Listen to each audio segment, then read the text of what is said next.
Hey, my name's Nick Jankel. I am the co-founder and Chief Transformation Officer of Switch On. And today it's my great pleasure to share with you a webinar on the 5 stages of development as a transformational leader.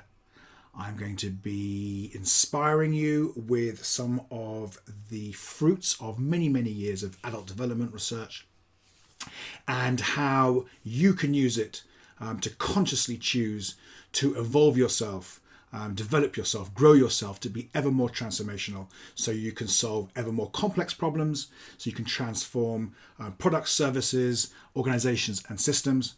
And within it, I'll be sharing these 5 stages that we've identified that we can all become if we want to, ultimately becoming the transformer, a world transformer, a transformational leader, and how this depends on developing 2 axes of ourselves. Our cognitive intelligence, the kind of stuff that school teaches you to do and university, where we can spot and identify ever more complex problems in the world and then have the ideas we need to solve them and then execute those ideas efficiently and effectively in the world to make concrete impact happen. But how this is not enough, this intelligence is not enough. Over 20 years of work with large organizations, private and public sector, and thousands of leaders has taught us that without also developing our embodied wisdom, our capacity to be present with others, to bring people along with us, to influence them, to guide them, to hold space for them, to help people feel psychologically safe, to have ideas, to change themselves, to change the organizations that you want to transform, to change the system you want to transform, then intelligence isn't quite enough. So I hope you enjoy the webinar and do touch base with us soon.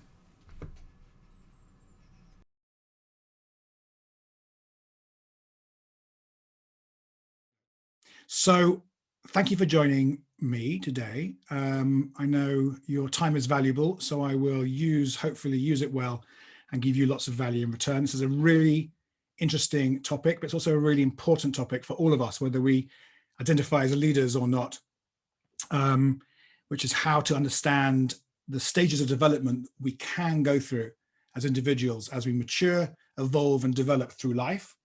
And what that opens up for us, and how to sensitively use some of these theories that come from a lot of research in psychology, but also philosophy and other areas. And I'm going to share with you our take as our business and the philosophy and methodology that we teach, which stands on some of the shoulders of some of the great giants of psychological development, adult development, human development research. So before I do that, most of you probably haven't ever met me before. My name is Nick Jankel. I'm one of the co-founders of this company, Switch On. And I also do all the day-to-day management, so effectively the CEO.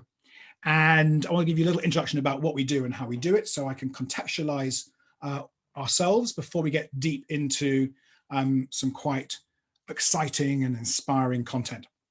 There'll be a time at the end probably to ask questions, so do write them down. You can write them in the chat box, and then my colleague Zach will WhatsApp me with anything so that I can answer questions towards the end. Today's a masterclass, so usually we do a lot of interactive experiential stuff. Our workshops are very involved, participatory.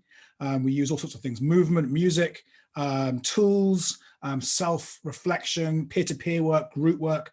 But masterclass, particularly over Zoom, works best if I usually share with you and then don't open up too much interactivity, because it doesn't tend to work when we're working with about 100 people who've signed up for this. So today, just to give you a sense of what we're going to do, I'm going to share with you our work in transformation, in both individual and leadership transformation.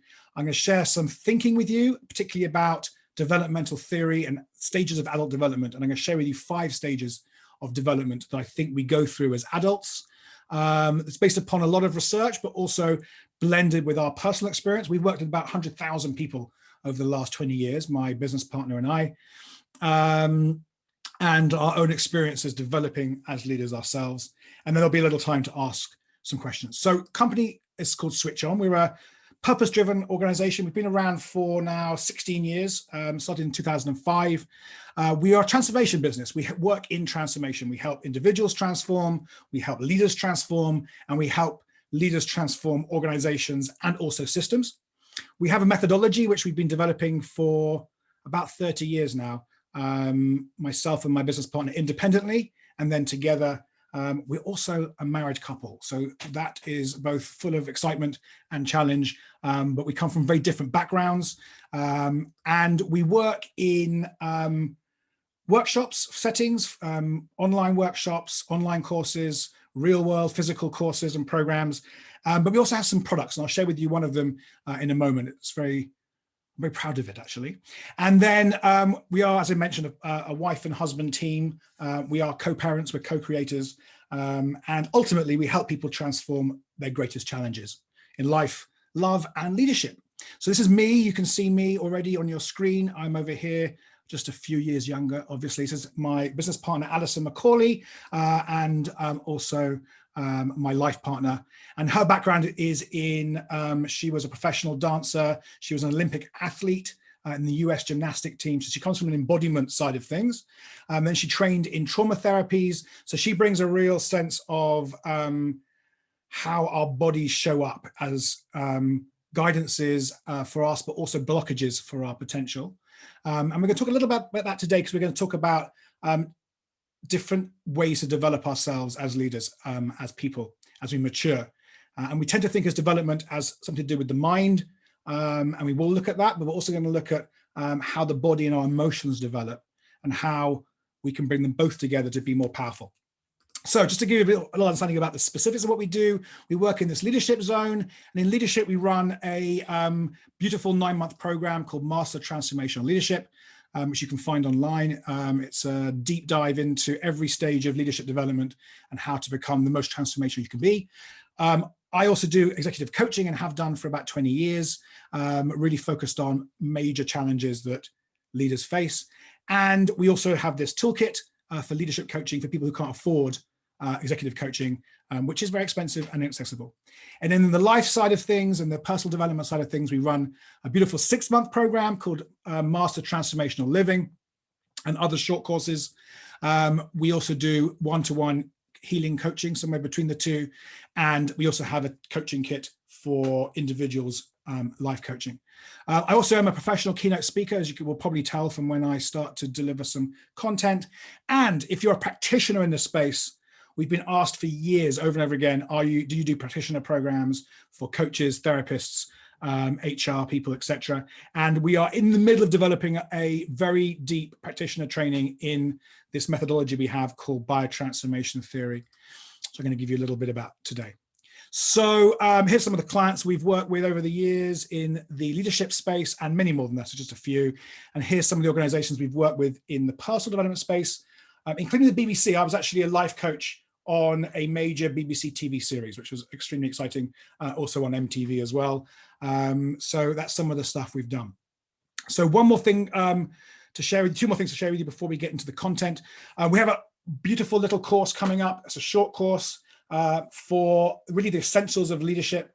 It's in April. It's a 3-week course, but just 2 hours of masterclasses over 3 weeks. But there's also lots of other tools and peer-to-peer work and some micro interventions. It's all about using this mindset mastery and understanding the neuroscience that's now available to us about how our different brain networks work and how we can master how to use different modes for different types of problems and different moments. So I'd love you to come and join me on that. And then also, if you do want to do some peer-to-peer coaching, we've just updated this coaching kit. This is now version 15. It's 15 years. We do a version every year. 15 years we've been developing this thing, and it's really beautiful. You get 6 sessions of coaching to work with a colleague or a partner or a buddy. It looks like this. You go through some brain stuff. You get asked questions by your buddy. Then you ask them questions. And then each session you commit to doing some stuff in the real world. And then when you come back to the next session, you diagnose what you did and what you didn't, and how you can get over some of the blockages that you have where you sabotage yourself. And yeah, it's really amazing thing. We often run very deep programs, lots of workshops and things.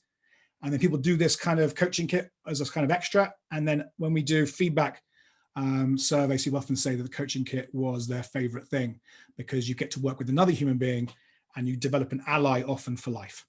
So that's a little introduction. We'll send out an email after this with some links, including a video of this, so you can go back over it. There's a lot of content, but I'm going to hopefully not give you too much to handle. So let's start the masterclass proper. So we're going to talk about the stages of transformational development as adults.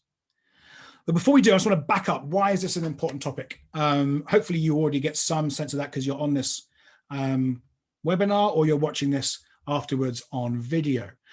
Well, it's because we all have lots of potential, and there seems to be some stages where we can unlock different parts of our potential as we become more evolved and mature in different areas in different ways.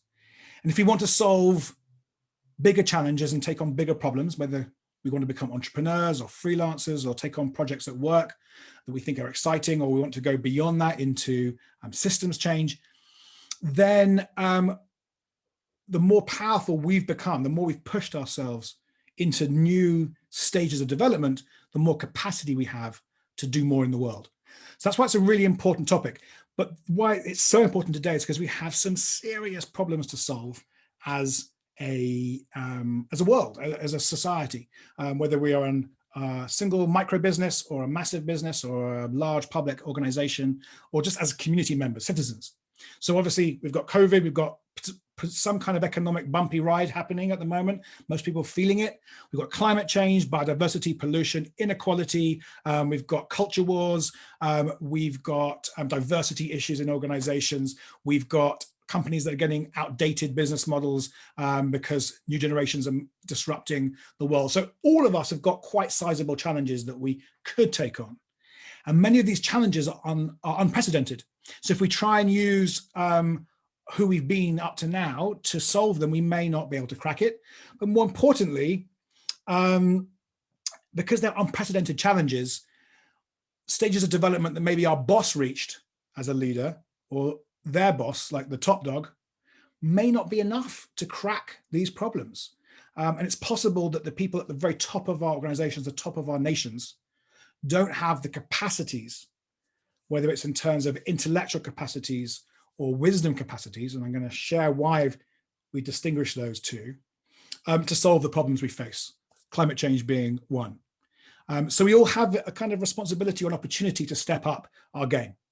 So we work in transformation. I've already mentioned this methodology. It is a beautiful thing. It's taken a long time to develop. I was a medical scientist originally, then philosopher. I've worked in strategy consulting, innovation consulting, leadership development, psychotherapy, psychoanalysis. My wife, I've told you about, she brings this embodiment piece, somatic practices, and healing practices. And we've created together this thing that we call biotransformation theory and practice. It's called bio because it's based upon our biology. One of our little sayings is you can't bypass your biology. Doesn't matter how smart you think you are. If your biology is working a certain way, you can't bypass it. You can't outfox your own biology. But it's also because all systems that we want to change are based upon people or organisms that are biological. They have to change if you want to change a system. So the bio is really important. Transformation, obviously. And it's a theory because it's a philosophical methodology. So it's got lots and lots of ideas from lots of different places being brought together. But we really know that you can't change the world through theory alone. You can't innovate a new product through theory alone. You can't change your team or your company through theory alone. You need practice. You need to do practices, and you need to practice to become really good. So that's why it's called that. It's based upon 4 different types of knowledge coming together into what we call one ocean of theory. So we've got things from coaching, entrepreneurship, and things like growth hacking. So really structured around how do you create change? How do you create movement, action? I've been entrepreneurs for 22 years now, working often with entrepreneurs. So I've learned a lot about how to create physical, tangible, concrete change, which is what coaching began to be about when it first started. We also bring lots of science. We read the original journal articles of the science nuggets that we quote, but also within science, we've got strategy and complexity theory, that kind of stuff too. Then we're bringing in some modalities from healing. So that's Western healing, like the medical work that I trained in, psychology, and also somatic healing, this newer It's not newer to the world, but it's maybe becoming newer to the West, different forms of healing that don't always work in words. And then we've also got wisdom, deep knowledge and intuition about the world from philosophy, Western philosophy, Eastern philosophy, and what people call, the Dalai Lama calls the contemplative traditions. So everything from meditation to shamanic healing and intense movement. So he brought all this together into this theory. And the theory has 7 major gems, 7 major principles, big nuggets that we think every human being alive, if they knew about them, would find life more fulfilling and would solve their challenges more, not necessarily more easily, but more elegantly and quicker. So the 7 gems are here. I'm not going to go through them, but the one we're going to talk about today is the 5 stages of transformational development. It's one of these 7 big areas. If you do want to go deeper, one of our books came out last year called Now Lead the Change. It's got all 7 in depth, and we'll be doing a version of those 7 written for a more personal development audience later this year. This is more for a leadership audience, but the 7 gems are the 7 gems. And whether you're a leader of one yourself or a leader of a million, the tools and the principles are the same. So let's get into this developmental stage work. Let's remember, why is change possible in human beings? Because we do believe it's possible. Why is transformation possible in organizations, in markets, in industries, in systems and communities? It's because we can change, because we are natural organisms. We're not algorithms, we're natural organisms. And all organisms, as far as we know, evolve. And so evolution is another form of development or growth or maturity. And all organisms grow. And we are, as far as we know, the most complex organism in the known universe. And we have an extra special capacity, it seems, to not just transform our world by inventing new stuff and inventing new models and changing systems, but by transforming ourselves. We can consciously choose to say, you know what, that habit, I don't think it's working in my relationship. I don't think it's working with my team. I don't think it's working with my boss. I don't think this product or service is working with my users or my market. And so we have this amazing capacity to change ourselves. And that's the basis of adult development, is we can change. Now, what seems to happen when you research people changing over the long period of their life, over different types of people, is there seem to be some commonalities of the stages in which we develop, if nothing hampers that development, which we'll come on to towards the end of the masterclass. So before we do any work in adult development content, there's some really important things to know about, because it's a very dangerous type of content knowledge to know about. It can cause a lot of problems when people get hold of it and if they don't use it wisely. So first of all the work Alison and I do are standing on the shoulders of legends in psychology, legends in philosophy. All we've done is take their amazing work, simplified it a bit, made it a bit more relevant to specific problems and issues in the world today, and added a bit of our own thinking around particularly this idea of wisdom versus intellect. So here's some of the people that you may have heard of, some of them. So really the pioneer of this work, or certainly the popularizer of the pioneer, was Jean Piaget, doing child development work. And then these people have all come along after some are alive today. 2 people who worked together, Keegan and Leahy, they've been absolutely instrumental in what I'm going to share with you. And they've done a lot of work in developmental theory, but also some evidence-based work to back up their theory. And we've really leapt from their work. But one of the other people is this pair of Kohlberg and Gilligan, who developed stages of theory of our moral development. Gilligan particularly inspired us because she, as one of the only women in this work, or famous women in this work, I should say, really brought in a dimension about caring. And that's going to be instrumental in what we do. But there's also been lots of philosophers who've also talked about developmental stages. So here's some of them. Immanuel Kant, right through to these guys called Beck and Cohen, who developed what people call spiral dynamics, which is another flavor of this work. So when I first got into this, I was like, boom, this is amazing, but also, wow, it's overwhelmingly complex. There are so many different stages and theories of different stages. So I've gone deep into this, and I'll be really clear with you. Some of what I'm going to share with you is science. Some of what I'm going to share with you is experience. Some of what I share with you absolutely conjecture and speculation, and I own that fully. One thing to bear in mind, which was mentioned already, is most of these people are men. And most of these people were working in some kind of rational system or academic system. And it's been interesting then that most stage theories focus on cognitive development, how smart we can be. And they tend to overlook emotional development, wisdom development, embodied development. So we'll talk about that in a minute. So first of all, some health warnings if you're going to get involved in this work, in this thinking, which I really hope you do because it's really, really nourishing and can be nourishing, is, first of all, don't misuse these theories, okay? They're often leveraged to judge people for not being developed enough, to norm people, like you're not in the normal of what you should be right now, you're immature, you're undeveloped, to exclude people, to prescribe what people should be like, to proscribe, to cut people out of what, something that your group, whatever your group is. That is absolutely not the way we use them. We use them sensitively and compassionately to help us and the people we coach and develop as leaders and individuals understand where they might be in a crisis, because it's actually a crisis that lots of people go through, and to facilitate transformation, because if you understand the stage that you may be moving towards and away from, you can facilitate and speed up your own transformation quite significantly. And if you understand where you might want to get to, it really helps having some kind of pathway to where you might want to go. But please remember, we are all works in progress. You might see some of the things I'm going to share with you and be like, oh God, I've got so much to do, or oh, and get reactive, like, oh, what is this stuff, whatever. We are all works in progress. Almost pretty much every single mistake that any human could make in either cognitive brilliance and entrepreneurial ninjutsu, or emotional intelligence and embodied wisdom, I can tell you I have made in spades all the time.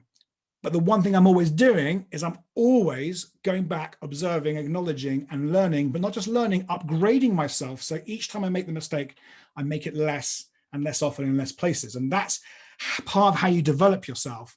It's not about not making the mistakes. It's about learning really, really quickly and knowing how to then embody your learning into your nervous system where it has to live. Otherwise, you have to cognitively remember, oh, I'm better than this. Oh, I'm not going to do that anymore. And it's really hard to cognitively remember how brilliant we are.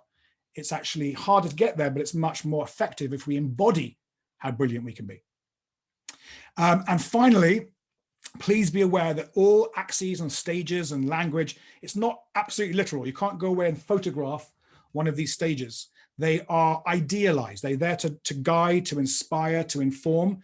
It's not about the exact spot you're in. It's about the space you're in.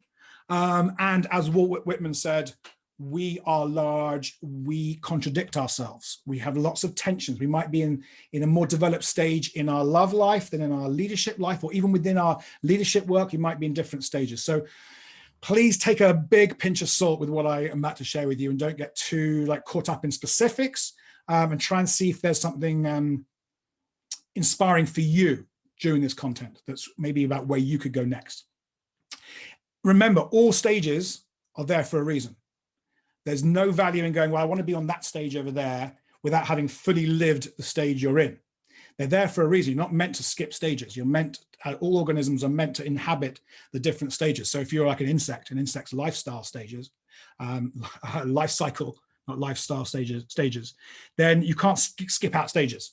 And it's the same with most of these theories, is you want to develop each bit and live each stage fully before you then include that stage in the next person you are, but break through its limitations. So there's a saying, transcend and include, or include and transcend. You don't fight the stage you were, you bring the best of it with you, and you open up to the next stage, which allows you to be more effective in the world, more transformational in the world. So because this is about transformation, this is not just about some theory. I'm going to invite you for the next whatever period of time while I share some more thoughts to notice, as I share different things, any sensations you feel in your body, any feelings you can name, any thoughts that arise, or any desired actions around this topic.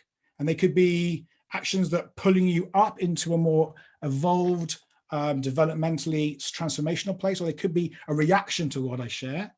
Just notice, because in that noticing and that awareness becomes opportunity to consciously transform. So let me introduce the two axes that we're going to be exploring for the rest of this masterclass. So as I mentioned already, most developmental stage theories focus on our capacity to engage in more complex thought, something that we have expanded to not just be cognitive, but cognitive behavioral complexity. Our ability to think in complex ways and behave in complex ways, so that we aren't just dealing with our own washing that we're doing, for example, washing up after a meal. We can actually help organize a system to clean, just for example. But then there's this other axis that we think is potentially as important, if not more important, because it's had so much lack of attention in our education system, in our leadership training, in our management training, in our universities, is what we would call interoceptive affective complexity. So interoception is a scientific word meaning variously things like essentially our inner physiological state, and how much that guides, we're now realizing, cognition, emotions, meaning systems, so much. We'll be doing a masterclass on interoception and a short course on it, so watch out for that. I'm not going to talk about it too much today. Affective is emotions. So this is a complexity level of our emotional and sensational state becoming more complex as it engages with a more complex world. So those are kind of the space we're going to play in. So I'm now going to look at cognitive behavioral complexity. What happens as we become more complex in our minds, in our behaviors?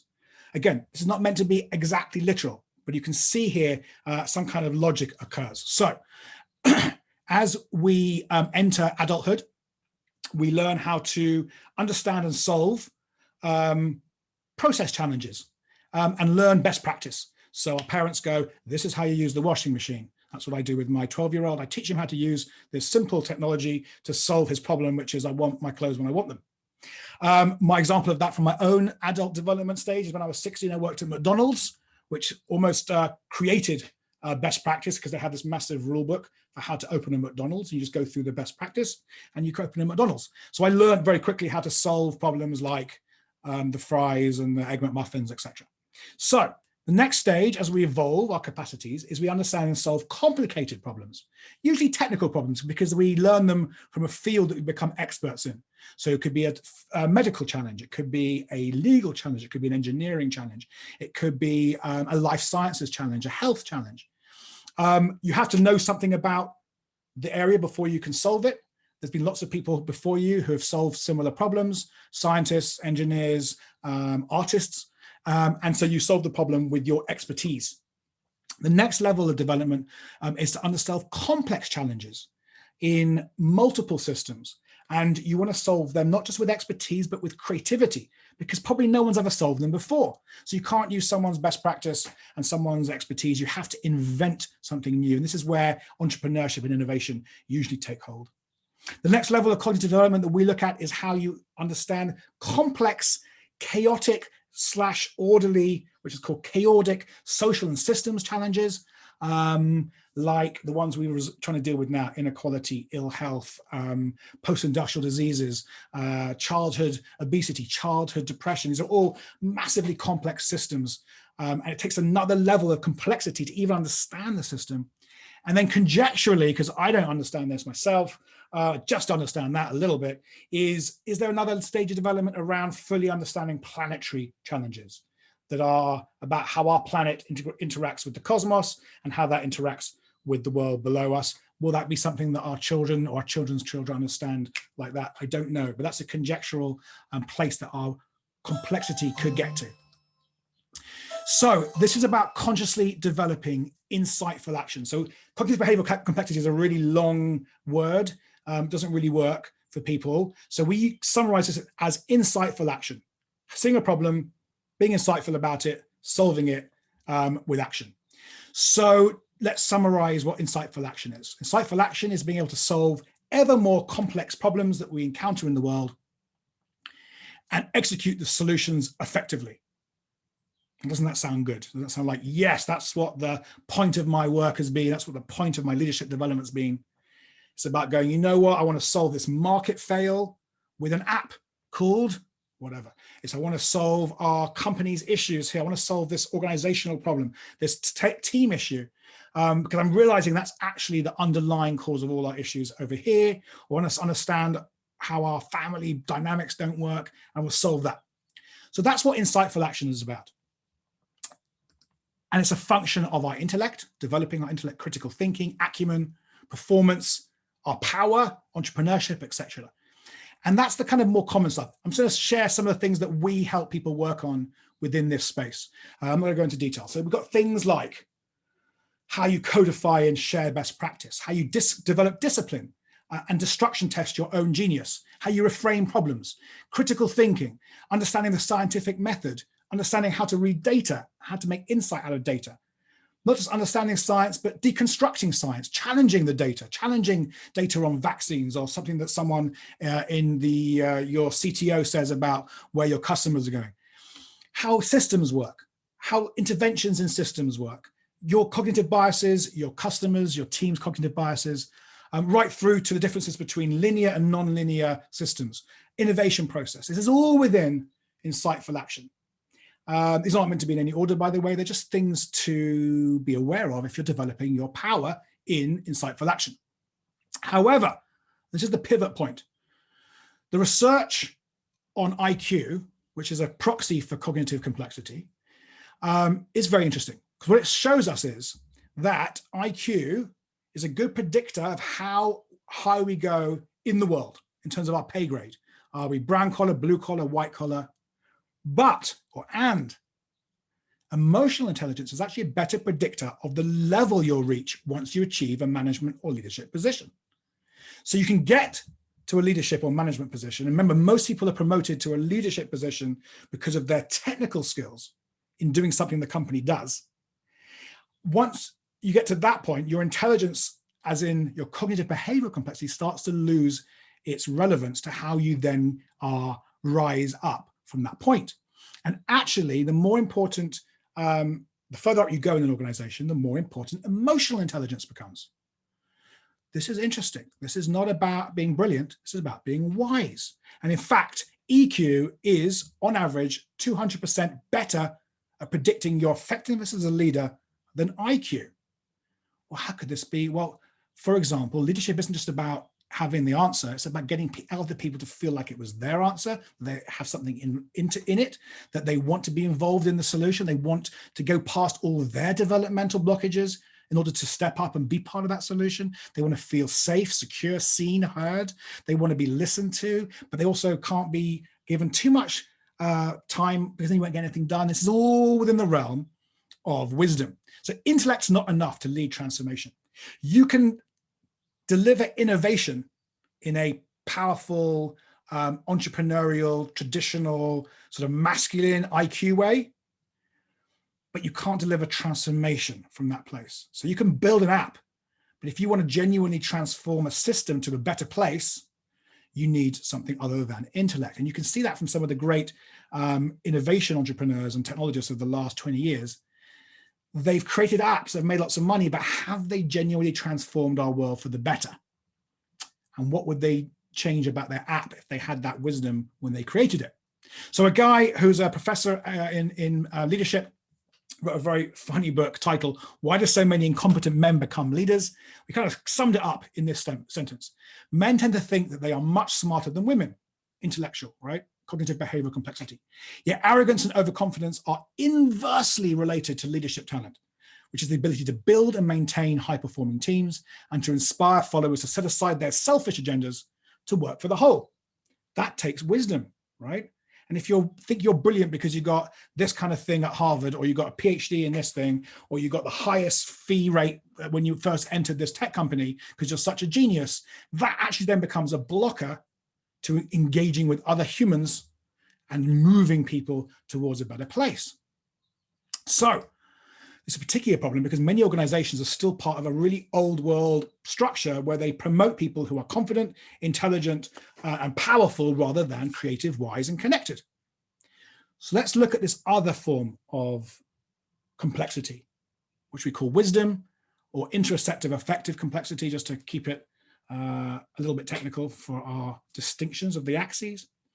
So this, what happens when we learn how to become wiser? What is it about problems? Well, I don't think it is.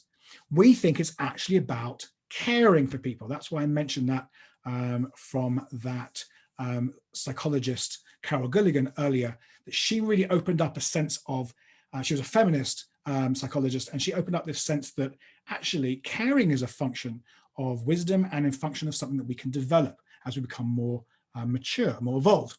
So we want to develop care for ourselves and be compassionate about ourselves, but also feel connected inside and be able to work through our issues and self-esteem challenges and foibles and frailties. We then hopefully become caring about other people, our family, our friends, our intimate others. But that takes vulnerability to be really care for others, someone else, to really be connected, and it takes sacrifice. It's unbelievably inconvenient to be married. It's unbelievably uncomfortable to have children. It's unbelievably uncomfortable and inconvenient to really nourish a team. And we have to be able to deal with that. Then we hopefully care for our community, our market, our social space with courage, because we have to step out of what everyone else has done before to develop new ideas, risk people laughing at us, and a sense of responsibility. We expand how much we take on of the world's challenges. Then hopefully we can care for all people with purpose and being of service, less about me and my brilliance and my genius. I don't want to be on the top of the Wired magazine article about the company. I want this to be about the system as a whole. And then again, conjecturally, is there a place where you can care for the whole planet with a deeply surrendered, humble place? Because you learned so much that you can't really change it just because you decide to change it. This is about consciously developing our embodied wisdom. So just like we talked about insightful action, what does embodied wisdom look like? It looks like this. So rather than about comparing for solving ever more complex problems, we're actually caring for ever more complex suffering. Not just my suffering, not just my child or my lover's suffering. Now it's my team's pain that I'm solving. Now it's my users' pain that I'm solving. Now it's my nation or community's pain that I'm solving. Now it's the whole world's pain I'm solving. And I'm not going to be solving it all the time, because that's cognitive behavioral complexity, but I'm tending to it with empathy, with presence, with connection, and dare I say, with the L word, with love. And this is a function of our wholeness, our relationship capacities, empowerment, our emotional stability, etc., etc. So these are some of the things that you might want to think about, where you might want to develop things from an embodied wisdom point of view. Can you apologize quickly? Do you own your own stuff? Do you know how to feel spaciousness in your body so you don't get overwhelmed really quickly or triggered, stressed? Are you making progress with your own healing of yourself, of your own issues, your own wounds, your own baggage?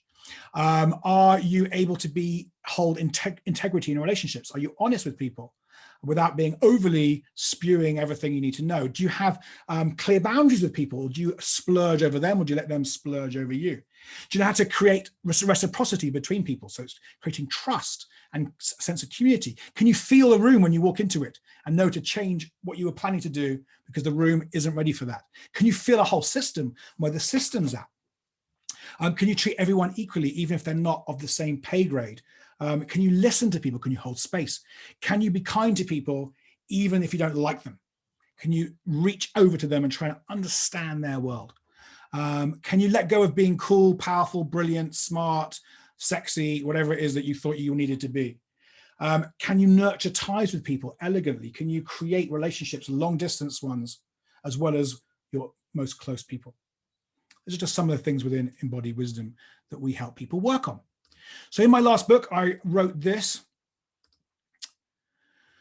What's interesting in the modern world we're in now is many millennials and Gen Z grew up in a culture where vulnerability, transparency, spirituality, and embodiment practices like yoga or meditation have been elemental parts of life. And so in some ways, they can be wiser in an embodied sense, not smarter, than their boss's boss, which is very interesting because I see it all the time. People who are stopping to reflect are able to decode their own patterning, and then their boss comes in using old forms of power, and often creativity's lost, collaboration's lost, trust is lost, and you need trust above all to make transformation happen. I've seen so many times smart people walk into a room and crush the innovation that was occurring with those forms of patterns. So now you can put it all together and you get these 5 stages. So what happens if we ideally develop in both these areas in roughly the same time? Well, we start our life as contributing to a project as an adult, where we get given a job, and the beginning of all jobs pretty much is contributing to someone else's gig, right? Then we get some expertise and we become an achiever. We win some awards, we get given a promotion, we get given our own team, our own project, whatever that may be. And then we really nail something for ourselves. Then maybe we become an innovator. We realize there's a fail in our industry, that something isn't being done, the old ways aren't working, and so we innovate. Then we realize it's not about us and our innovation, it's about transforming with purpose an entire part of the world. So we give up our sense that we've got power to destroy the world, destroy the competition and disrupt the market. And we realize actually we want to transform the system. And then this next level, conjecturally, is that kind of level of being an elder, where we're no longer transforming as our day job. We are nurturing others, coaching others, bringing others along, and ultimately preparing for our own release into death and giving up of our own life, right? And as we go up this pathway, we get increasing capacity to lead and land transformations that regenerate the world, which is what we need more than anything. Another way of saying that is from the great Martin Luther King, who was a transformational leader. There aren't that many to you. People ask me all the time, well, who's a great one? There aren't that many to really say have reached that level of embodied wisdom and cognitive behavioral complexity. He said something which is, in other words, saying the same thing of wisdom and intelligence. Power or intelligence without love is reckless and abusive, and love without power is sentimental and anemic. Power, intelligence, insightful action is at its best when it's implementing the demands of justice through the field of caring, of love. And justice is at its best when it's power, intelligence, execution, correcting everything that stands against caring, connection, love, compassion, humanity, humanness. And that's why people refer to him all the time, because he was one of the few people who really walked the talk of his own development and challenges through to the challenges of an entire nation, a complex nation, and some might say the world, and racism in general, and social poverty too, by the way. And I'm going to say one more conjecture, which is, we believe that no matter how far you get up either of these paths, there is a threshold by which, until you develop the other one, strengthen the other one, you can't go any further. So I've witnessed tens of thousands of people I know who have done amazing things in the world as innovators. And yet I've witnessed time and time again that they can't move into this transformer archetype, just transformational leader model, because they just haven't developed enough embodied wisdom to be able to take care of themselves, to care of people, to deal with their wounding and their trauma, et cetera, et cetera, et cetera. And I've witnessed loads of people who are beautiful humans, great therapists, great teachers, but they don't understand enough about systems and science and complexity to be able to make the change that their hearts see as possible when they come from so much wisdom and connection. So these thresholds are really interesting. So another way of saying that is, I don't believe there can be genuine transformational solutions without embodied resolutions, embodied change in our beings. So again, let's just think about how challenging this is. In our technocratic, metrics-obsessed, extractive modern societies, embodied wisdom is often inversely related to conventional achievement levels. This is from my recent book. That is to say, my kids, who are 8 and 12 right now, are often better at trust, intimacy, listening, compassion, and even co-creative innovation than many of those in positions of great power, because we've actively taught them to develop their embodied wisdom, as well as what school does, which is teach them cognitive behavioral complexity. And that's a really interesting place for the world to be at. So what gets in the way? So I'm going to just do a couple minutes, and then we're going to have some questions. So as we develop, what seems to get in the way, as well as maybe problems with our thinking, problems with maybe learning difficulties, learning differences, is actually breakages in the developmental path. And we tend to call this trauma these days. And even cognitive challenges people have are often rooted in emotional or psychological issues. And so our emotional wounding that occurs when we're very young often tethers us like a stake to a certain embodied wisdom level, where no amount of intelligence will get us to move through until we deal with the tether, the wounding.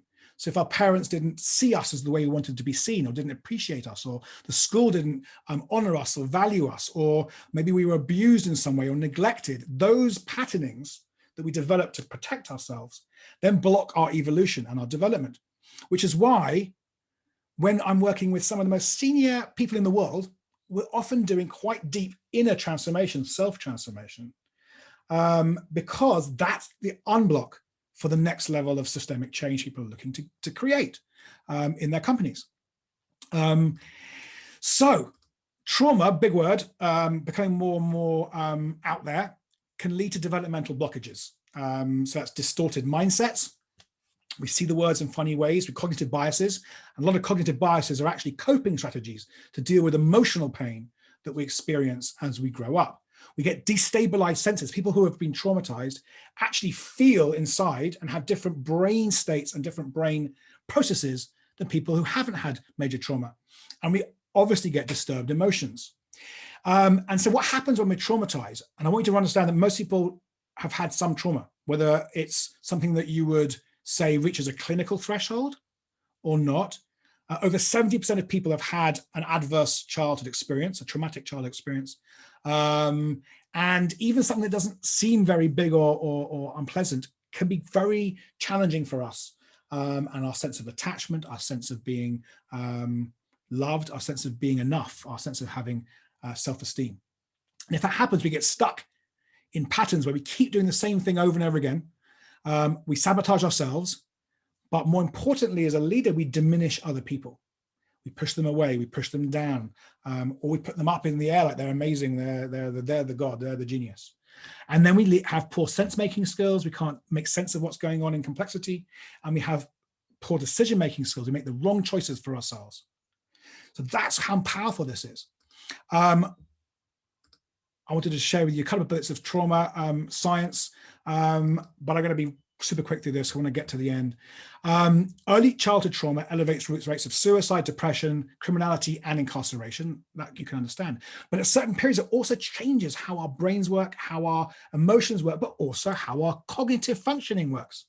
So if you've got leaders who had childhood trauma, let's say they were at boarding school, and there's whole books about boarding school syndrome, just for example, or they were in a family that was focused on being brilliant or being perfect, either being beautiful or being smart or getting to Oxford or making lots of money, etc., etc. They will develop emotional and cognitive distortions, which then shift how they think and make decisions about the world. And we're working with this all the time. Most of us have these things. I would say everyone. I don't know anyone who doesn't. And trauma locks in possibility, and it stops possibility from occurring in systems. Another way of saying this that people use a lot is hurt people hurt people. And what that looks like often is the pursuit of fame, fortune, recognition, pay grades, Nobel Prizes, profit or power, rather than purpose, meaning, and contribution, which is what the transformer archetype, the transformational leader, has reached the level of embodied wisdom, where their main driving energy is not about getting something over there.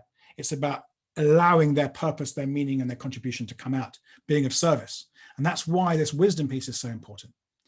In other words, again, from my latest book, without developing a healing heart to match our expanding mind, we can easily become systemic geniuses, genii, who have stellar thoughts, but we never think to ask anyone about their experiences or feelings. And we all know what that looks like. We all know great artists who have been like that, who weren't particularly brilliant parents or husbands or wives. We have cognitively brilliant gurus in technology or spirituality who sleep with their employees and or abuse their power. We have famous philosophers who have luminous thoughts, but who are addicted or aggressive or abusive. We have finance and business wizards, but who are totally alienated from their hearts, from the impact of what they do on the world and on our environment, or disruptive innovators who think nothing of crushing every competitor in their path of world domination. Now you can see I'm quite a wordy character. This is my wife's version of that, from the embodiment: super simple, super clear, super beautiful. Your mind is only as useful as your heart is whole. And we mean by that useful to the world, to the world's challenges, the crises we all are facing over the next year, decade, century. So that's why we do work in transformational living, because we focus on those relationship challenges, those wounding challenges, self-esteem challenges, how you transform yourself. And we fundamentally believe that everyone has the capacity to transform their own pain without necessarily seeking external help. External help can be very useful, but if we understand how our biology works, there are tools and practices from all these different traditions to help us do that.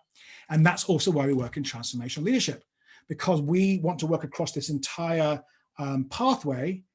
And sometimes when you're working with individuals on their self, talking about leadership stuff isn't really appropriate. And often when you're working with leaders, talking about self-transformation, relationship transformation is challenging or inappropriate, or not what they thought they were going to be getting. So that's why we work in both. I hope that makes sense. And ultimately, our purpose is about transforming yourself so you can transform the world, transforming your pain so you can serve other people's pain, which is really the essence of a transformational leader or a world transformer. The archetype of the transformer, stage 4. So that's this topic. Very light. Obviously, there's so much you could go off into in that world. Okay. We'll make the video available so that you can rewatch it again and look at some things and stuff. We'll send you an email with some of the things. I just want to one more time invite you to this short course in a couple of months, I think it's 6-7 weeks time, Mindset Mastery for Transformational Leaders. So how do you start to use this? And as you could probably tell, we won't just be talking about this, we'll also be talking about this body and this mind and how their body and mind work. And we're talking about interoception. We'll be talking about emotional intelligence and the new science of emotions. We're talking about different brain networks that you can access. And there's an early bird special on right now. And we're also going to give you a coupon to get some money off in the follow-up email. So please join us on that. It'll be 3 masterclasses. There'll be more time for interaction, for questions, for peer-to-peer learning, and a leadership lab where we will answer your questions about where you're being challenged in your journey as a leader, whether that's, as I said, a leader of 1 or a leader of 1 million. So I'm now going to look at my technology to see if anyone's got any questions. Let's have a look. So I'm going to come off my screen share. So it's just going to be me now, my face, and I. So, okay, here's a question. How do we start with emotional? How do we start to develop emotional wisdom? Great question. That's like the billion-dollar question for most of us. Let me start with something simple. Is to get familiar with your body. A lot of us are taught to value everything above here. That's what I was. I went to an elite university after going to an elite school. And I knew nothing about under this body, under this neck. Really nothing. I wasn't that interested. No one's ever taught me anything about it. Never done a single moment of meditation. Never sensed a muscle pain. Never inquired into a funny feeling here whenever I walked near the principal's office. So a great start point is sensing into your body and learning how to settle it. Because if your mind's racing, your mind is very noisy when it's stressed out. It's very noisy in there, voices of judgment and criticism and doom and being cool or being irritated or being mean to yourself, others, which we call blame, shame, complain. And so you can't really focus on your interoceptive awareness in that place. So one of the things that we teach first stage 101 is settling. And how to settle your nervous system. And in fact, I believe on YouTube, Alison, my wife, put a video on basic settling. And actually, I'll send that out in the email. How to settle your nervous system so that your sympathetic nervous system drops out of being in a low-grade stress response and you might find all sorts of sensations and feelings arise. There are lots of other ways to start to build interoceptive intelligence, but that's one of them. But even if you're a runner or a swimmer, next time you go out for a run, swim, walk, whatever you do with your body, rather than looking at your body, gazing out to your body, sense into one part of your body on that run or that walk. What does my toe feel like when I run on it at this angle? What does it feel like to be my toe? And just bring all your consciousness, your awareness, which is an incredibly powerful force, onto that part of your body, and just be in that part of your body. And the more you drop that awareness below your neck, the more you pull yourself out of mind, and the more you pull yourself into the awareness that then can turn into deep insight about yourself and the world. And one of our principles is, once you get out the way of yourself, you have most of the answers you need for all the challenges you face within yourself. You don't need advice. You need help to unlock your own insight and your own intuition. That's really what the kind of coaching and transformational work we do is helping people get out the way of themselves. Hold on, another question coming through. This is a really great question. Again, I talk about this in my book. So advice about team members who have trauma, can't see their blind spots, project things out. I mean, this is a huge topic.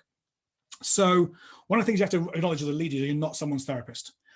You may be a leader, you may be a teammate, but I'll say leader because you want to solve that problem, right? So you're stepping into a leadership role.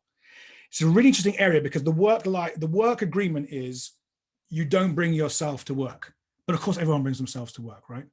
Not just that, when we want people to be creative and collaborative, you need them to bring more of themselves into that, not just their functioning management box, fill out this technical stuff. You want them to bring all their ideas and whatever, but then they're going to also bring their fragilities, their frailties, their foibles, the 3 Fs that we like to work on, which means they're going to be projecting. And some people actually often have mental health conditions. We believe there are a vast array of mental health conditions that are undiagnosed, and people walking into work with those challenges. So what do you do about it? Well, I can't give you all the solutions, but I'll give you one thing to think about, which is the next step would be to coach them or create space for them to work on some of this stuff. But that's quite challenging to do if you don't have any training, and possibly inappropriate, maybe even illegal. So what you can start to do there is to create really clear boundaries for yourself. So a lot of us don't understand our own boundaries, and boundaries are really the key to appropriate relationships. So in our work, we talk about this thing called a relational field. So between you and every other person in the world, there's a field of relationship. There's a body, physical body, and then there's sort of feelings and minds, and then there's connection, and there's someone else's feelings and thoughts and their body. And often what happens when we develop through these stages is we get stuck. One of the ways we get tethered is in relationships. We might have challenges with attachment, and we get blockages, or we become overly porous. Our boundaries are overly porous. We let too much in, and we become neurotic about other people's stuff. Or we let too much out, and we're aggressive or abusive going out. Or we block people out because we've learned to withdraw and be quiet and be the nice one in the corner who looks like everything's perfect, etc. And so one of the things you can start doing with people who have got sort of toxic stress inside them, who have either masculine or feminine toxicity, it's a challenging word because it puts the blame on them, but who are bringing trauma into the workplace, is to be really clear about what your boundaries are and how permeable your boundaries are. We believe in semi-permeable membranes. It works for cells, it works for human beings. So you allow some stuff in, insight, feedback, but you're also clear about what you don't allow in. And that might mean shutting down someone when in the middle of talking, saying, I really love I really want to hear your opinions, but this is not the right time for this. You might have to boundary them by saying, listen, it's actually not appropriate in this working environment, in this team, to speak like that. You may not realize it, but it has a lot of impact on other people. And so we really suggest that you seek some support for that.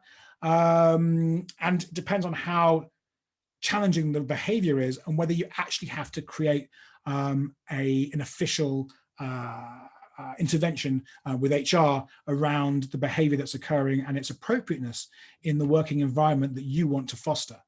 So, you know, it's not easy work, this stuff, but the very first thing you can do is develop your own boundaries, and be clear about what you will let in to you area to be responsible for you to work on, and what you will quite happily let for other people without those boundaries becoming hard and sharp and defensive, and mean.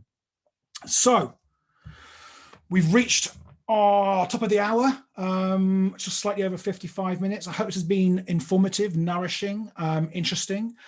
Please join us for some things. We love this work. We'd love to have you involved in something more interactive, more experiential, more transformational.